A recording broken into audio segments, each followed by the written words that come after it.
All right, how's it going? We're deep in summer here and it's almost the end of July. I'm going backpacking this weekend with my friend Drew. So we're just doing a single overnight this weekend. It's his first trip, so this should be a good intro trip. We're going to be hiking up to Park Butte Lookout near Mt Baker. So we'll be on the southwest side of the mountain for this trip. That means we should have some really good opportunity for nice sunset light on the west side of the mountain. And hopefully maybe a nice sunrise with the alpenglow off on the horizon behind it when we get up the next morning. It's also a great time of year to get shots of the galactic core of the Milky Way. So we're hoping for some good cloud cover overnight, or I should say no cloud cover overnight, where we can get great shots of the stars and do a little astrophotography. So talking a bit about the hike now, it's a 4-mile one-way trip, so it should be about 8 miles total, and it's going to climb about 2,200 feet in elevation. So, not the steepest trail that exists, but there will definitely be some breaks to take photos, shoot video, etc. while we catch our breath. The other thing that's really great about this area is it's outside of the Mt Baker Wilderness area. It's also far away from the national park, North Cascades National Park. So we should be able to fly drones for video and photo as well to our heart's content. So that's going to be really great.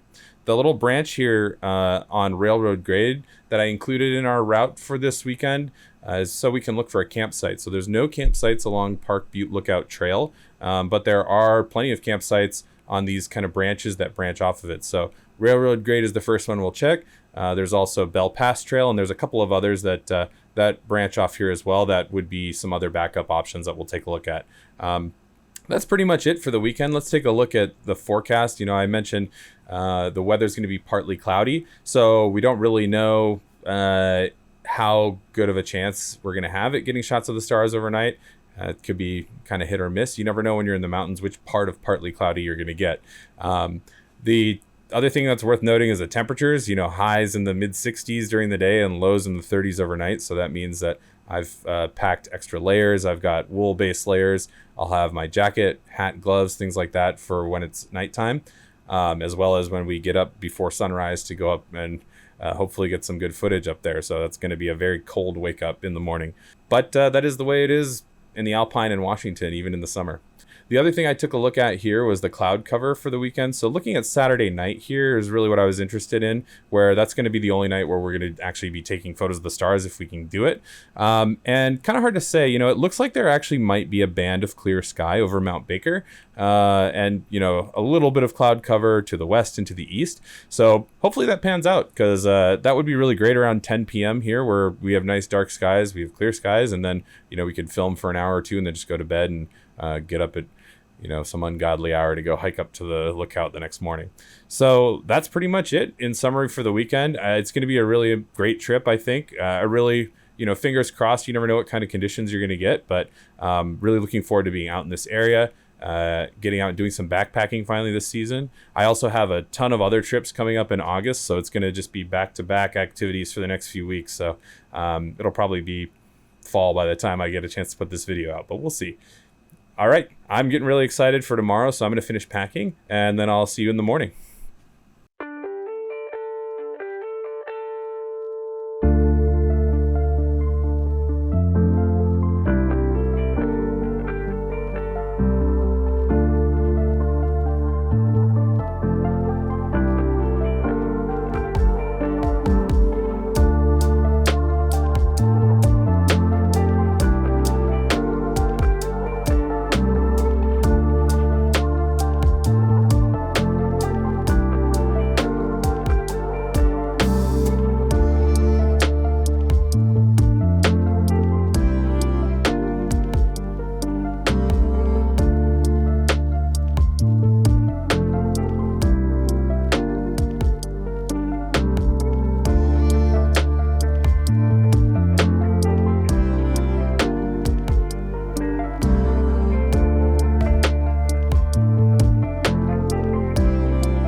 So first thing we'll do when we get up is find water and then think about next steps. So either eat, hang the food, then go up, or pack everything, get ready to eat dinner up there, include all the camera gear, and then head up. And then just hang out till sunset.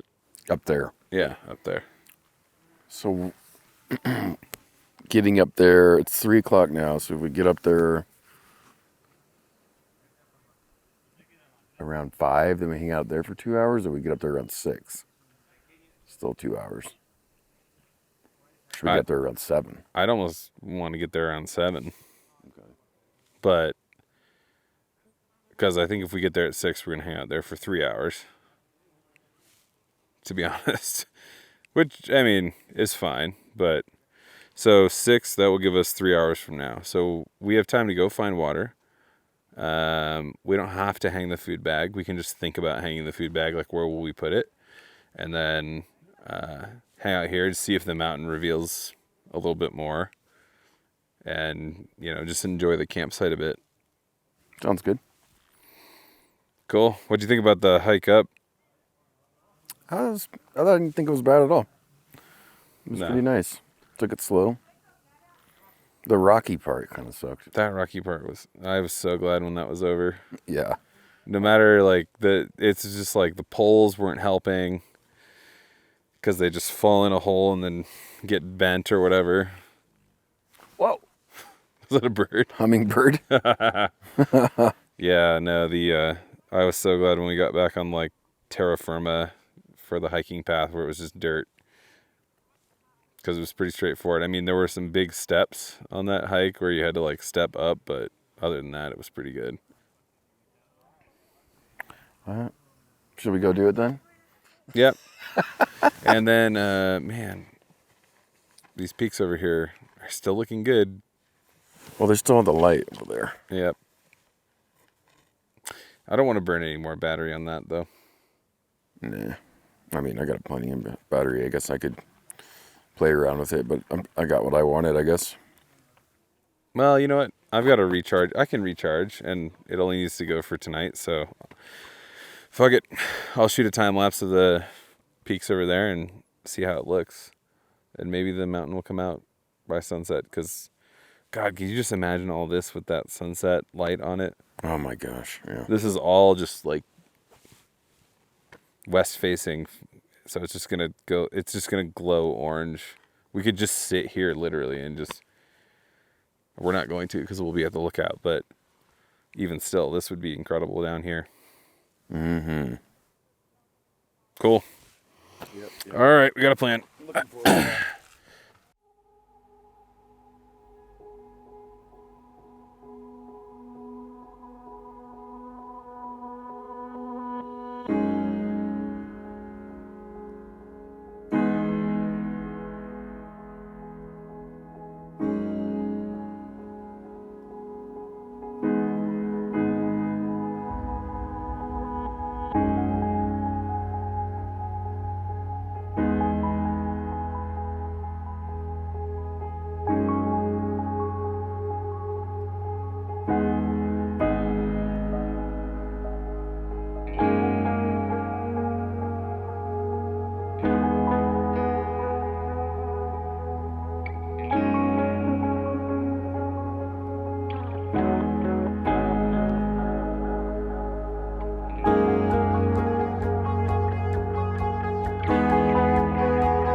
After exploring the precariously perched fire lookout, we traveled back down the trail to an overlook which seemed like a great place to watch the sunset. Here we set up our chairs, made dinner, and enjoyed a drink while we waited for the light to change with the setting sun. From where we sat, I saw the Deming Glacier for the first time. It flows from the summit into this somewhat hidden pocket where an 8,500-foot tall ridge encircles it protectively, like an arm. I was amazed to see a series of waterfalls running out from the toe of the glacier, carrying meltwater to the valley below. We also could see groups of climbers on their way back down the Easton Glacier after their trip to the mountain's nearly 11,000-foot summit. Eventually, the shadows grew long, and the colors on the land started to look more vibrant, so we sent the drones up to fly around and explore.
We began our return hike to camp under cotton candy skies. At one point on this segment, I shot a panorama of the mountain by hand, which ultimately ended up being my favorite image from the weekend.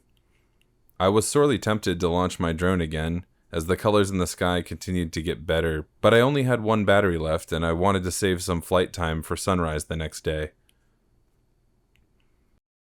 In the morning, we climbed out of our tents around 5 a.m. in hopes of a pretty sunrise, but decided not to hike to the fire lookout because we could see that it was totally obscured by clouds. We headed to the large meadow just west of our campsite and found some small ponds that reflected the mountain really nicely. Unfortunately, the cloud cover to the east really tempered the light from the rising sun, and although there was a small blush of color here and there, the conditions for the most part were just cloudy.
We had camped along a trail named Railroad Grade for this trip, and while I was researching our trip on the map, the slope of this area looked relatively flat, especially when compared to the 900-foot climb just before. I'd thought it was named Railroad Grade because it was flat and straight, just like a railroad. But this turned out to not be at all true, as the beginning of this trail actually is a 150-foot tall series of stone steps. Having seen the area now, I believe the name actually refers to the shape of the straight ridgeline which leads up to the Easton Glacier, and how it looks like a railroad track sitting on a mound of gravel that slopes off to either side. We climbed this stone staircase for the third and final time as we returned to camp and the clouds overhead cleared off.